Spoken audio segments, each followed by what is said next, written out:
Oi, aluno do nono ano, espero que você esteja bem. Nós vamos estar dando início agora a mais uma aula sobre os átomos. Nós vimos anteriormente todos os modelos atômicos, como essa configuração de átomo se estabeleceu, e agora vamos estar aprendendo mais um pouquinho sobre toda a estrutura do átomo. Então acompanhe aí comigo nos slides essa estrutura para a gente entender um pouquinho melhor. Então aqui eu tenho as partículas subatômicas no desenho do átomo mais moderno, que é o modelo atômico atual proposto por Bohr. Então, na parte do núcleo, eu tenho prótons e nêutrons, certo? E ao redor desse núcleo, girando e saltando entre as camadas, eu tenho os elétrons. Então, aqui, ó, esses pontinhos azuis são todos elétrons, tem muitos mais deles aqui ao redor, e eles ficam saltando entre essas camadas aqui, ó, que são os orbitais. Lembrando que é esse salto que permite a liberação de energia, ok? O átomo, gente, ele vai ter valores. Então, na verdade, nós vamos atribuir valores a essas partículas. São números atômicos, números de prótons, números de elétrons e números de nêutrons. E a gente vai conseguir calcular o tamanho desse átomo através do número e também saber a potência que ele tem, a quantidade de energia que ele pode guardar, ok? Então, vamos lá. Vamos começar com o número atômico. O número atômico ele é representado pela letra Z, ok? E ele está indicando a quantidade de prótons que existe nesse átomo.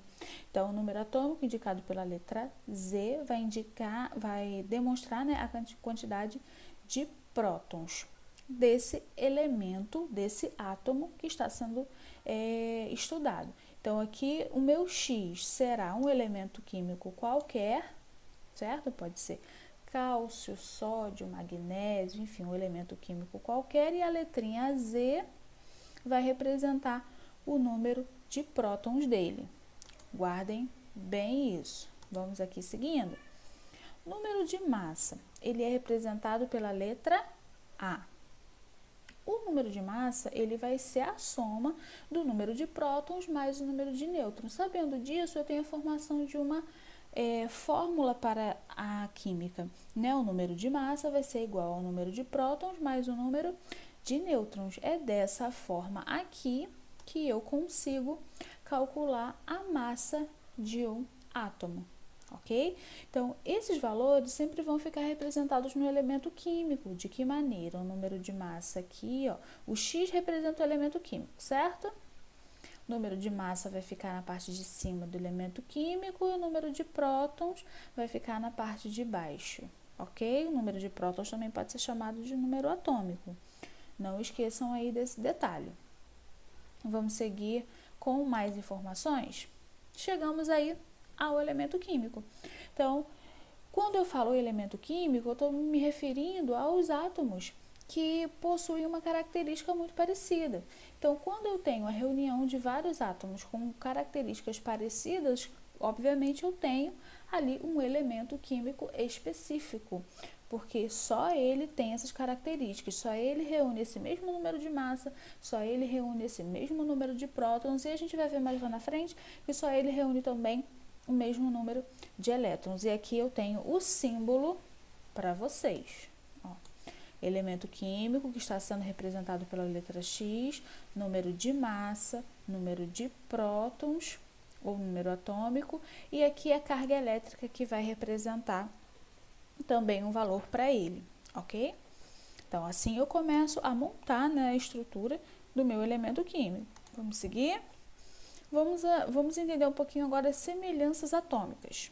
Prestem bastante atenção, porque vocês vão precisar muito dessa informação lá na frente. O ensino médio está logo ali. E essa matéria, costuma confundir bastante, mas vocês vão ver que não tem dificuldade nenhuma, é só a gente ter um pouquinho de atenção. Em relação a essas semelhanças atômicas, os átomos podem ser isótopos, isóbaros, isótonos ou isoeletrônicos. Vamos ver a diferença entre esses quatro termos? Bem fácil aí pra gente. Quem é isótopo? Isótopo é aquele átomo que tem o mesmo número atômico, ou seja, o Z é igual. Porém, quando eu for olhar o número de massa, vai ser diferente. Coloquei aqui um exemplo para vocês. Vamos analisar aqui todos esses 3 carbonos.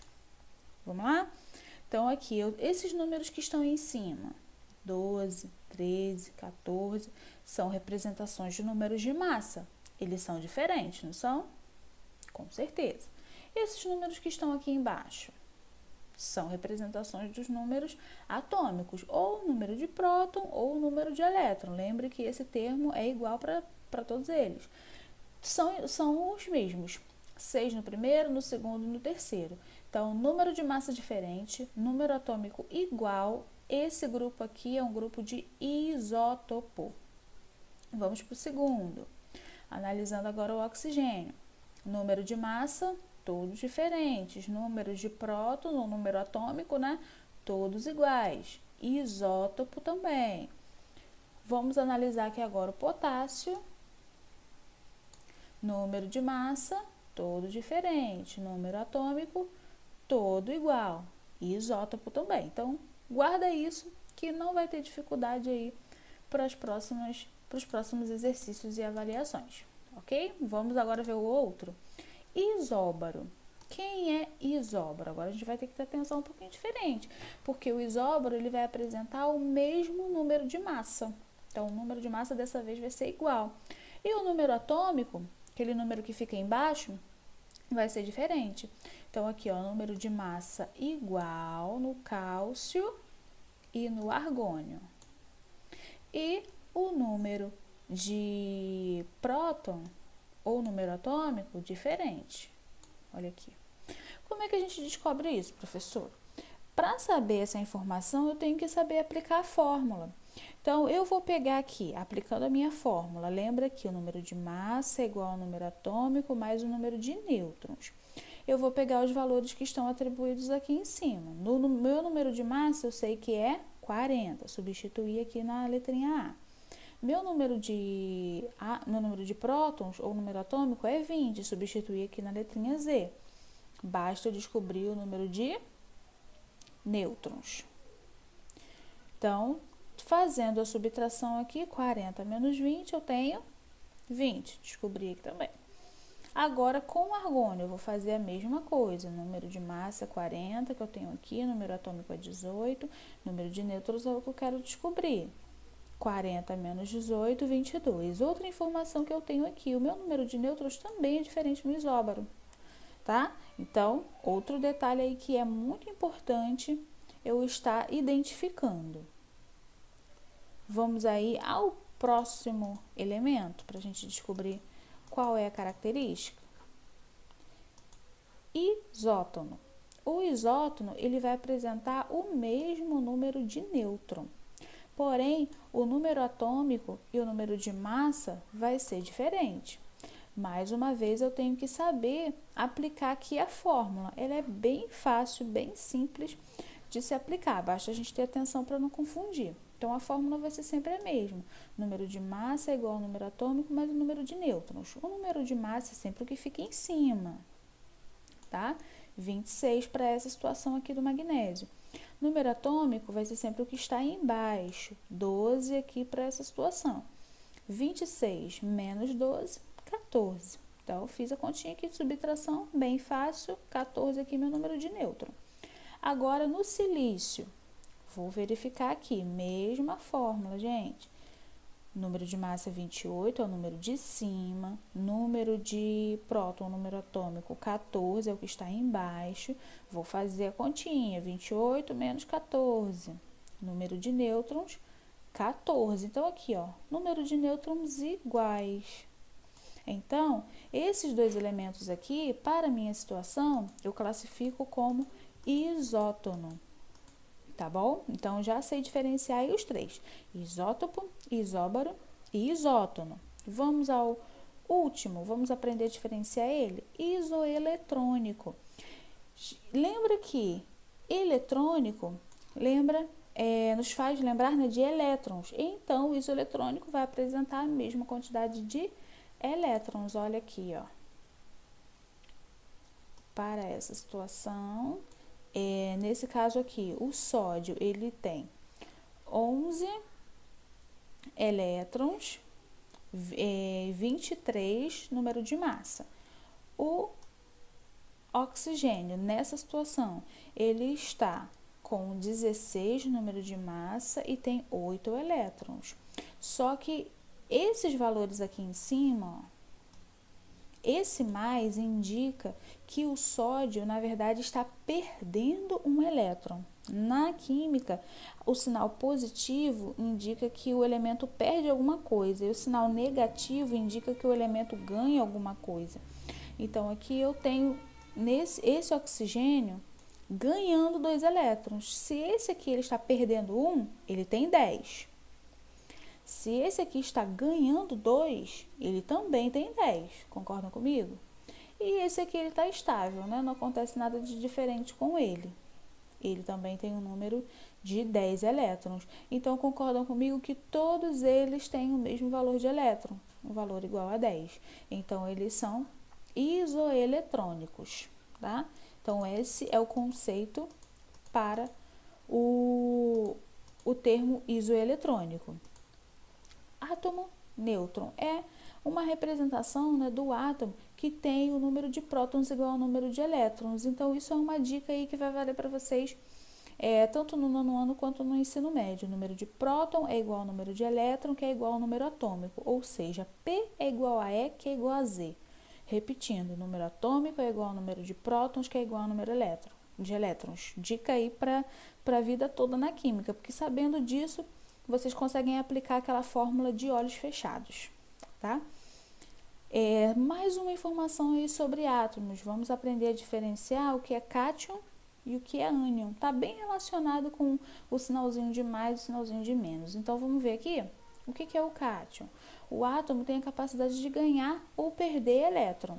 Toda vez que ele está ganhando, ele se torna um íon positivo. Se ele está perdendo, um íon negativo. Nesse caso aqui, ó, ele está ganhando. Lembra que o sinal é de negativo, certo? Mas o que significa que esse átomo vai ganhar alguma coisa. Nesse caso aqui, o átomo perde elétrons. Olha aqui o exemplo. Esse elemento aqui, o sódio, está com um sinalzinho de mais. Então, ele está perdendo um elétron. E o alumínio está com um sinalzinho de 3 mais. Ele está perdendo 3 elétrons. Tá? Então, essa é a representação do cátion. Deixa eu voltar aqui. Aqui eu tenho os átomos representados na eletrosfera, né? O núcleo, e ao redor eu tenho os orbitais. Nesses orbitais eu vou fazer, quando eu quiser representar no caderno, né? Eu vou fazer a representação dos pontinhos. Esses pontinhos são os elétrons saltando entre as camadas. Então, por exemplo, deixa eu pegar outro slide aqui. Eu quero representar o sódio com 11 elétrons. Eu venho aqui, coloco o núcleo com prótons e nêutrons e distribuo 11 elétrons nos orbitais. Lembrando que cada camada tem uma quantidade de elétrons específica, mas isso a gente vai ver na próxima aula, tá? Sequência aqui de estrutura do átomo. O ânion. O ânion vai ser quando o átomo ganha elétron. Então, átomo perde elétron, cátion. Átomo ganha elétron, ele é um ânion. Então, aqui eu tenho 2 exemplos também de ânions. O flúor com sinalzinho de menos. Aqui, flúor e sinalzinho de menos. Ele está ganhando um elétron. Quando está só um sinalzinho de menos aqui, quer dizer que ele está ganhando 1. E o oxigênio, isso mesmo, com 2 menos, ele está ganhando 2 elétrons.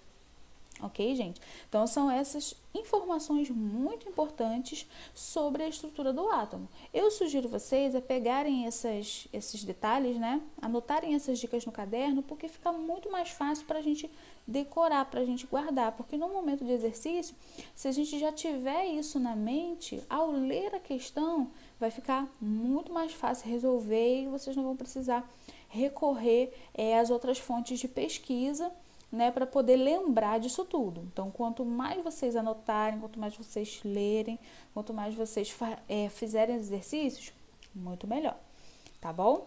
Continuando aí a estrutura do átomo, vamos entender mais um pouquinho agora como funciona a distribuição eletrônica, criada aí por Linus Pauling. Então, aparentemente, ela tem uma uma configuração um pouquinho diferente, assusta um pouco. Continuando aí a nossa aula sobre estrutura atômica, nós vamos entender agora como um pouquinho. Continuando aí a nossa aula sobre estrutura do átomo, vamos entender um pouquinho agora como é que funciona.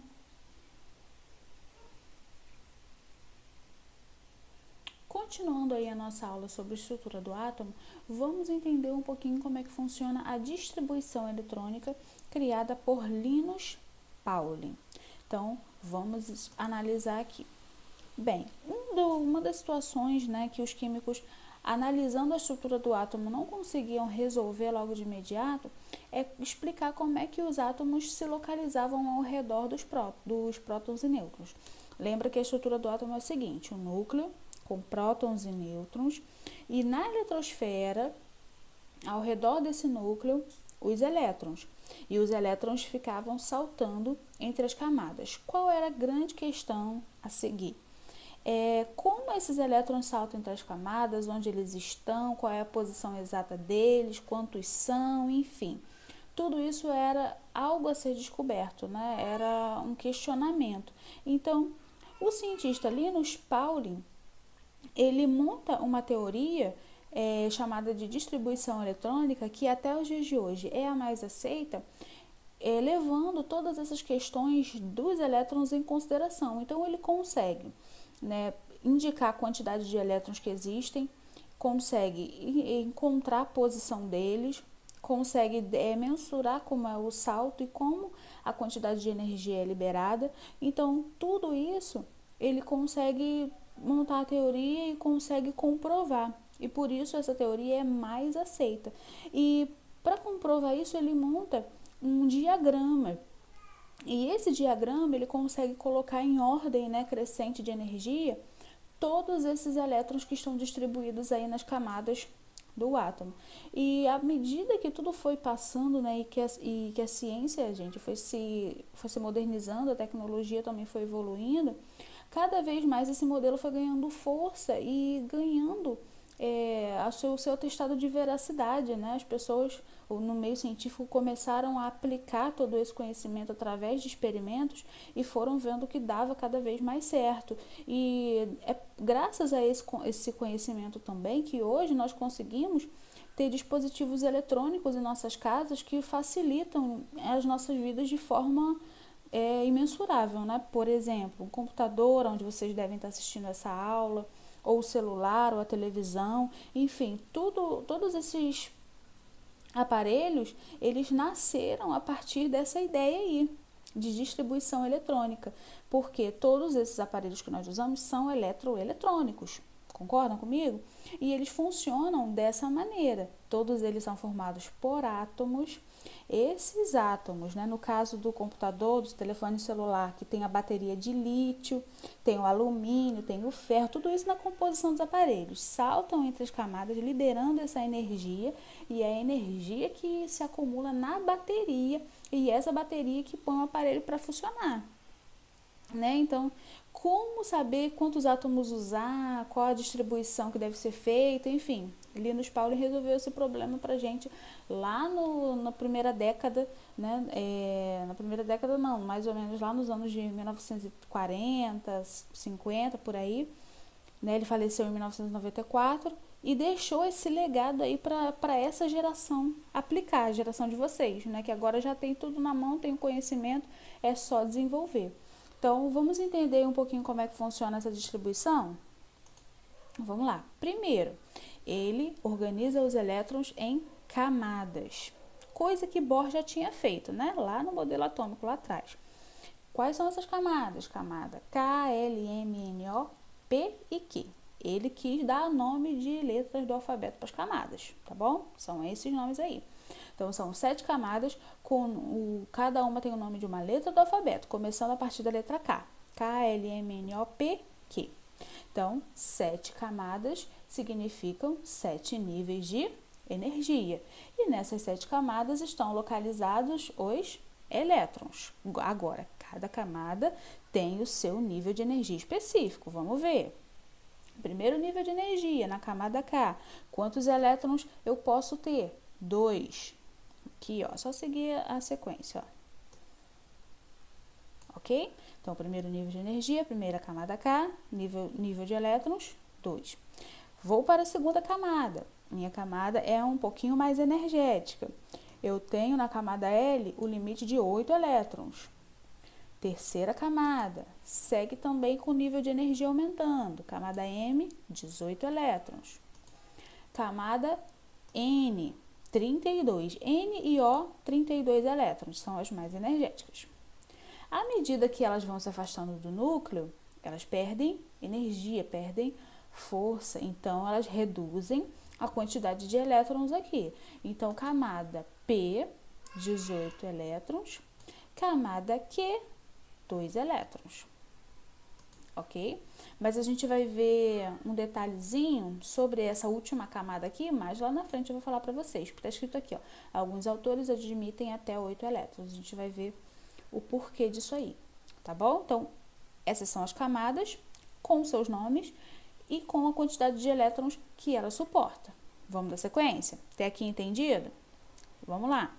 Ele também dá nomes aos subníveis de energia.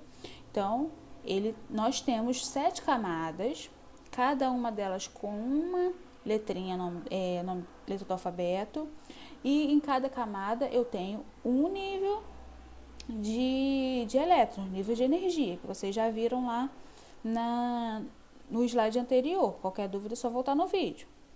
Agora eu vou ter subníveis também.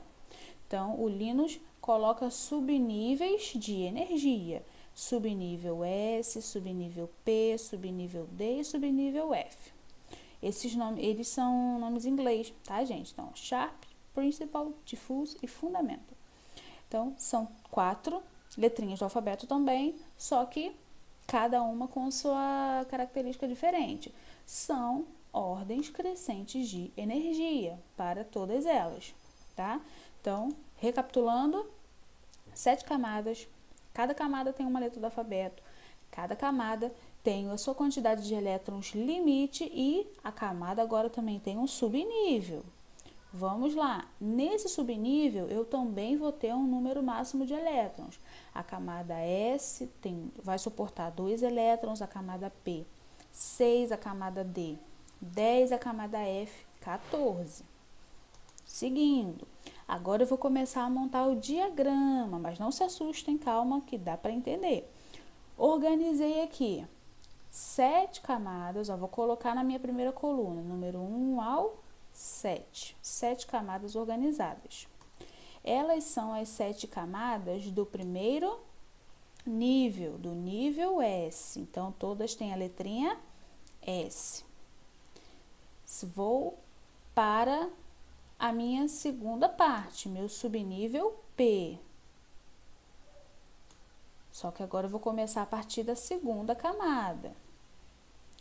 Terceira parte, meu subnível D. Deixa eu voltar aqui. Aqui, subnível P. Depois, terceira parte, subnível D. E o meu último subnível F, tá? 4 subníveis, 7 camadas.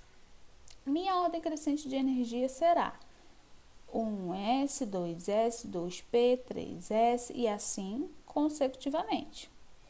Vamos ver como é que isso se aplica na prática, fazendo a distribuição dos elétrons. Olha aqui. Eu agora quero fazer a distribuição eletrônica do potássio, que tem um número atômico com 19 elétrons, né? Que também é igual ao número de prótons. Como é que eu vou fazer? Eu já sei que o potássio tem um limite de 17 elétrons. Mais do que isso ele não pode passar, ele não consegue suportar. Então, eu tenho que fazer uma distribuição limite até 19. Como eu vou começar essa distribuição? Pegando a primeira camada no primeiro nível de energia. Eu sempre começo daqui, ó, pela camada K. A minha camada K suporta quantos elétrons? 1s, 2. Então, eu venho aqui, ó, 1, coloco ela, 1s, 2. Cheguei no 19 elétrons? Não, ainda me faltam 17. Vou para a segunda camada. Sendo que quando eu for para a segunda camada, eu não venho para essa sequência aqui, ó. Eu sigo na diagonal. Então, primeiro eu vou usar uma diagonal.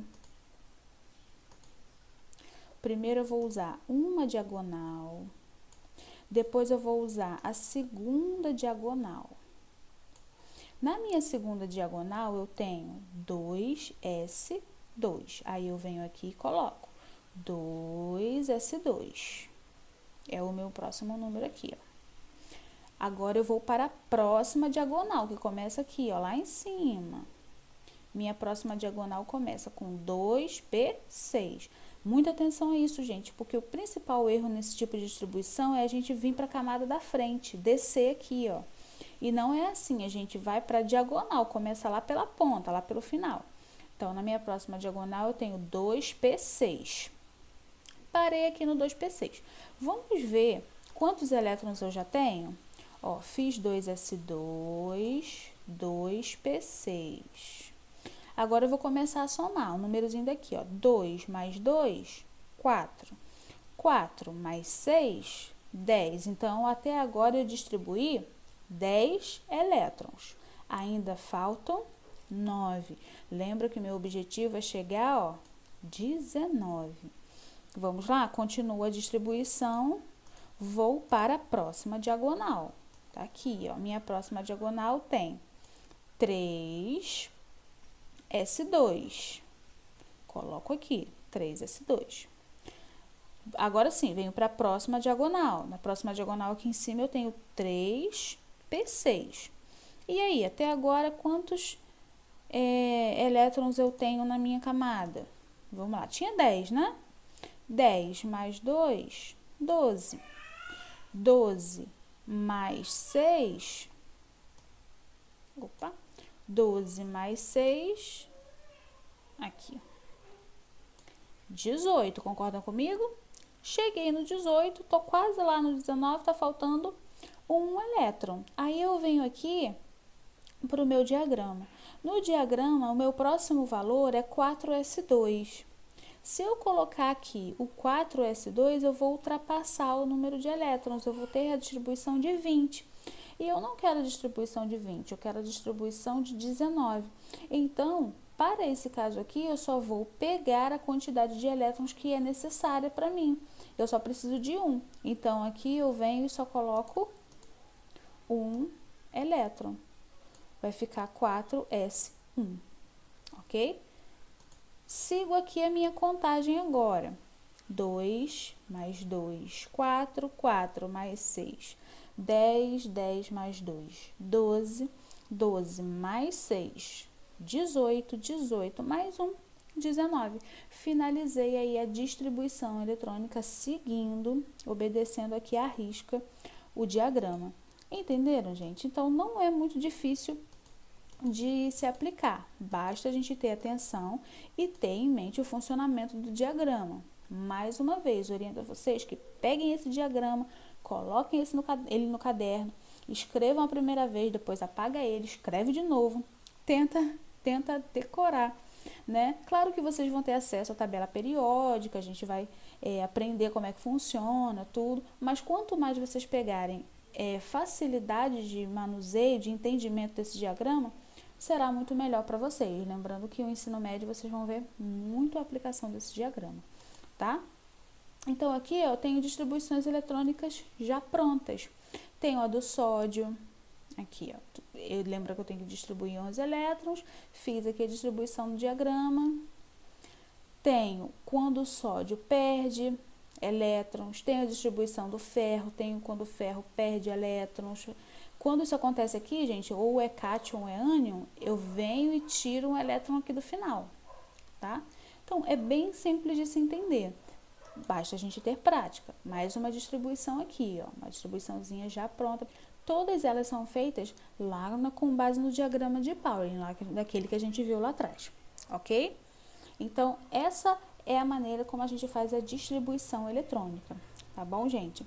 Espero que vocês tenham entendido, pratiquem bastante e tenham atenção nos exercícios que eu vou estar passando para vocês. Vamos aí aos exercícios.